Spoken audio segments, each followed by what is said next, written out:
Bonjour à toutes et à tous et bienvenue dans cette nouvelle vidéo. Nous allons aborder l'information du CSE. Quelles sont celles qui sont obligatoires d'avoir accès pour les membres CSE et leur intérêt? Afin d'être avisé au mieux et émettre des avis et vœux pertinents, l'employeur devra transmettre des informations au CSE. En effet, les dispositions légales cadrent les informations minimum requises et des accords d'entreprise entre l'employeur et les délégués syndicaux ou les membres du CSE peuvent préciser les consultations récurrentes ou ponctuelles avec leurs informations nécessaires, les contenus des consultations et des informations, les modalités, nombre de réunions, délai de réponse des avis, la périodicité minimum 3 ans. La base de données économiques et sociales obligatoire depuis le 14 juin 2015 pour toutes les entreprises est un recueil qui rassemble dans un seul même document des informations classées sur différentes thématiques de l'orientation de l'entreprise et de ses enjeux, notamment sur la situation économique, financière, sur la politique sociale, l'emploi et les conditions de travail.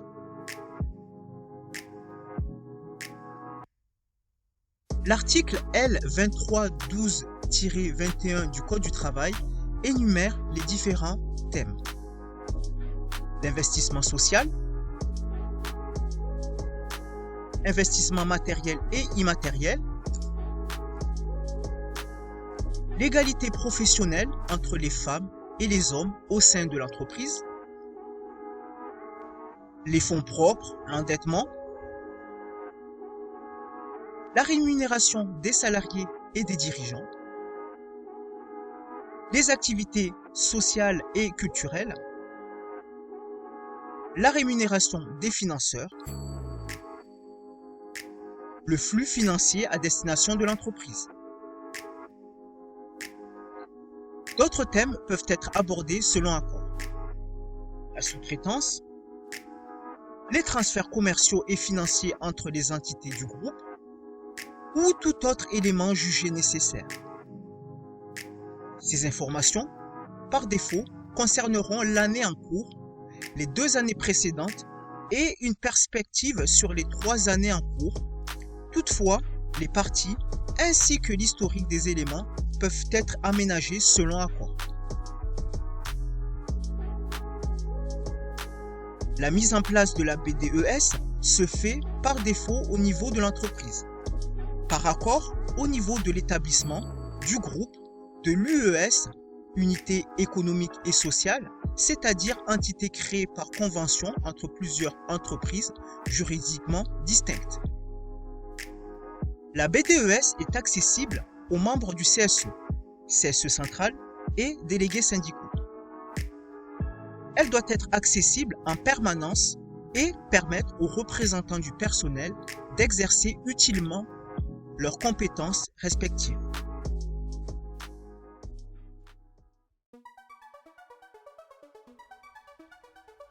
Certaines informations ponctuelles qui revêtent d'un caractère important pour la vie de l'entreprise doivent être également transmises au CSE. Après chaque élection, il devra recevoir la forme juridique et organisation de l'entreprise, les perspectives économiques de l'entreprise, la position de la structure au sein d'un groupe avec son rang occupé, la répartition du capital et la convention collective liée à l'entreprise. Lors d'OPA, offre publique d'achat, le CSE de l'entreprise cible devra y être informé. Le CSE d'une entreprise dont ses activités de sous-traitance affectent considérablement ses volumes horaires devra être informé pour recevoir toutes les informations utiles sur l'évolution de l'activité et de l'emploi. Les dispositions particulières existent pour les entreprises d'au moins 300 salariés.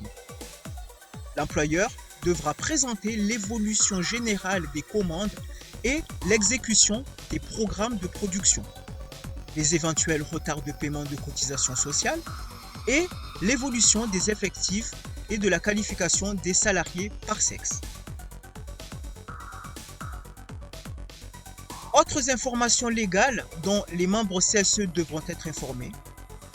Lors des procédures d'alerte déclenchées par un commissaire aux comptes, la délibération du conseil d'administration devra être communiquée au CSE.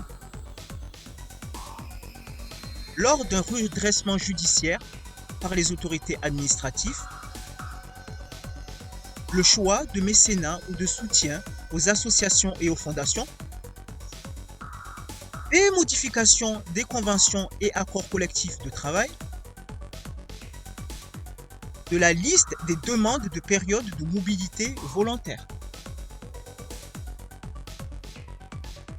L'employeur devra également fournir, dans les 6 mois suivant la clôture de l'exercice, un rapport sur la réserve spéciale de participation.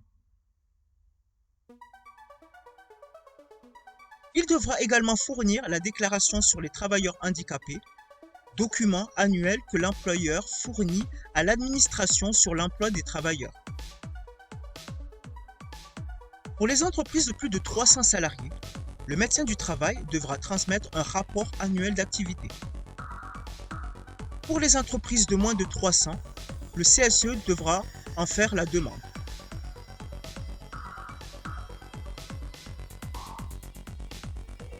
Toutes les informations mentionnées revêtent un caractère confidentiel.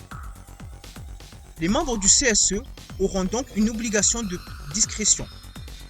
À préciser que cette obligation de discrétion concernera uniquement des données factuellement confidentielles et non accessibles par le grand public, et ces données soient considérées d'un caractère confidentiel comme telles par le chef d'entreprise.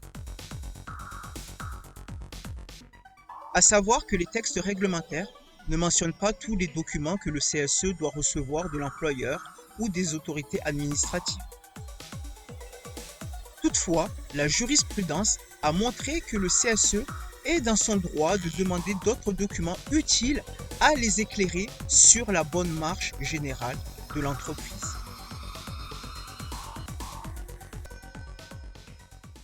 Merci d'avoir suivi cette vidéo et je vous dis à bientôt.